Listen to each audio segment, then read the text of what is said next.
हर हर महादेव। हामी यो अत्यन्त पुण्यमय स्थानमा छौँ जो भगवान शिवजीको एउटा अलौकिक मन्दिरको रूपमा मैले यहाँ प्राप्त गरेको छु।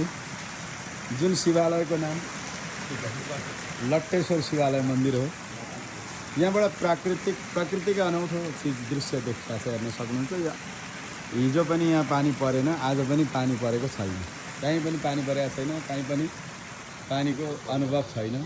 तर यहाँ गुरुजीहरू बस्नु भएको छ, यहाँ गुरु हुनुहुन्छ। यहाँ हेर्नु होला, यहाँ पानी परिरहेछ।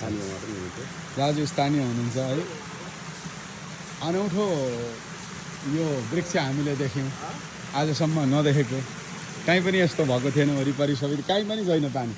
यति एरियामा, यो वृक्षको एरियामा कहिलेकाहीँ मात्रै हुन्छ अरे फेरि यो कहिलेकाहीँ मात्रै बर्सात हुन्छ। हेर्नु होला, यहाँ कस्तो तरिकाले बर्सात भइरहेको छ। यहाँ परतिर छैन, तर यहाँ चाहिँ अविरल रूपमा बर्सातको जस्तो प्रकारले हाम्रो भदौरे झरी हुन्छ त्यस्तै प्रकारको पानी आइरहेको छ। अब वृक्षको पातबाट भन्ने लाग्छ भने यो पत्ताहरू सबै सुकेका छन्, सुक्खा छन् एकदम, कहीँ पनि छैन। रुख पनि सुक्खा छ।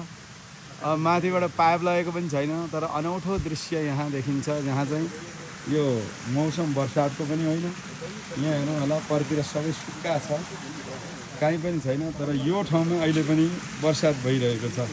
म लगभग भिजिसकेको छु र यो भगवान् भोले बाबाको यो बडा अलौकिक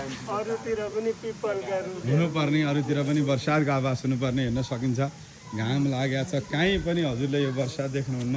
यो वृक्षको मुनि हामी आएका छौँ। यो वृक्षको मुनि पनि छैन केही पनि, हेर्नु होला। यहाँ पनि आउनुपर्ने केही पनि छैन। तर अनौठो यति ठाउँमा मात्रै पानी क्या, यति ठाउँमा हेर्न सकिन्छ। कहिलेकाहीँ कसैप्रति यस्तो बर्सात हुन्छ भन्ने सुनिएको छ। भगवान् भोले बाबाको यो बडा अलौकिक लीला देखेर म आफ्नो चकित भएको छु। यो के को रुख? पिपलको रुख हो दाजु, पिपलको रुख। अब त्यहाँबाट स्वामी बिचमा यहाँ भगवान्को बडा अलौकिक लीला छ, हेर्न सकिन्छ। कहीँ बर्सातको कहीँ पनि असार छैन। तर अब यहाँ भन्नुहुन्छ भने यति ठाउँमा यहाँ भगवान् भोले बाबाको अलौकिक यो दृश्य हेर्नुहोस्, पुरै भिजिसक्यो, पुरै भइसकेको छ। कहीँ पनि यो अरूतिर छैन, यहाँ बर्सात अनुभव छ। जय शम्भु।